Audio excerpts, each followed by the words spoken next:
కేరళ రాష్ట్రంలోని వయనాడ్లో ఆగని మరణ మృదంగం. తీసే కొద్దీ గుట్టలు గుట్టలుగా బయటపడుతున్న మృతదేహాలు.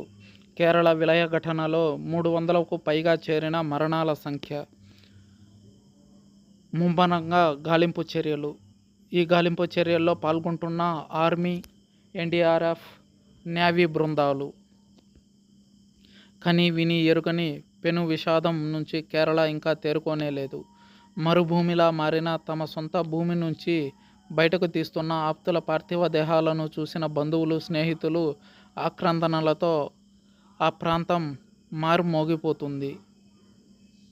ముండక్కై, చోర్లంల, అత్తమల, నూల్పూజ లాంటి కుగ్రామాల్లో ఇప్పటిదాకా మృతి చెందిన వారి సంఖ్య 308కి చేరింది.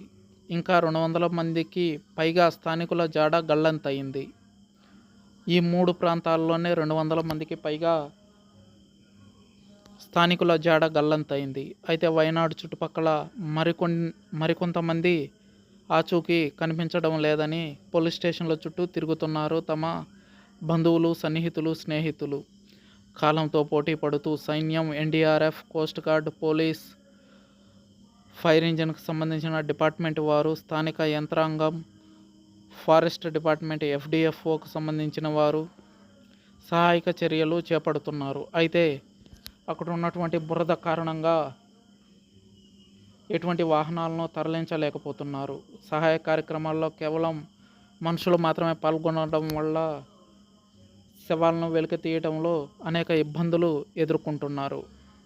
కొండ చర్యలు, పెద్ద పెద్ద రాళ్ళు, కూలిన భవనాల మధ్య ఉన్న మృతదేహాలను తీయడానికి మరికొంత సమయం పట్టే అవకాశం ఉందంటున్నారు.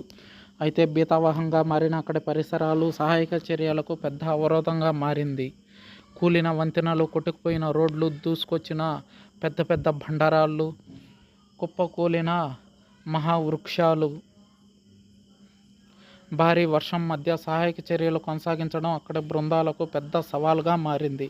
కాగా ఇప్పటి వరకు 91 శిబిరాలకు 9328 మందిని తరలించామని కేరళ రెవెన్యూ మంత్రి కె రాజన్ చెప్పారు.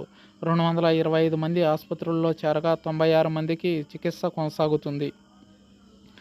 ఇది జాతి విపత్తుగా ప్రకటించారు రాహుల్. గతంలో సొంత నియోజకవర్గమైన వయనాడ్లో జరిగిన ఈ ఘోర విపత్తు చూసి కాంగ్రెస్ నేత రాహుల్ గాంధీ చలించిపోయారు.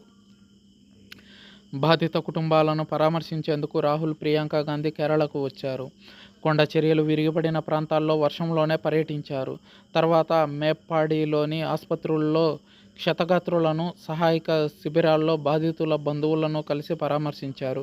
ఇది వయనాడ్, కేరళలో భారీ విషాదాన్ని నింపింది. బాధిత కుటుంబాలకు తక్షణ సాయం అందించాలి. కుటుంబ సభ్యులు సొంతిళ్లను కోల్పోయి నా స్థానికులను చూస్తుంటే మాటలు రావడం లేదు. సర్వం కోల్పోయిన వారిని ఎలా ఓదార్చాలో, వారికి ఎలా ధైర్యం చెప్పాలో కూడా తెలియడం లేదు. ఇది జాతీయ విపత్తు అని, భారత జాతి విపత్తు అని రాహుల్ పేర్కొన్నారు. ఇంతటి మహా విషాదాన్ని చూస్తుంటే మా నాన్న చనిపోయిన సందర్భం గుర్తొస్తుంది. అయితే వీళ్ళు తమ నాన్నను మాత్రమే కాదు, మొత్తం కుటుంబాన్నే కోల్పోయారు. నేను బాధపడుతున్న దానికంటే అంతులేని విషాదం వీరి జీవితాన్ని ఆవహించింది. ఇలాంటి పరిస్థితుల్లోనే బాధితులు ధైర్యంగా ఉండాలి. మనోధైర్యాన్ని ఎటువంటి పరిస్థితుల్లో కోల్పోకూడదని భరోసానిచ్చారు రాహుల్ గాంధీ. ధైర్యంగా పోస్టుమార్టం చేసే వైద్యులు సైతం ఛిద్రమైన మృతదేహాలను చూసి రోదిస్తున్నారు.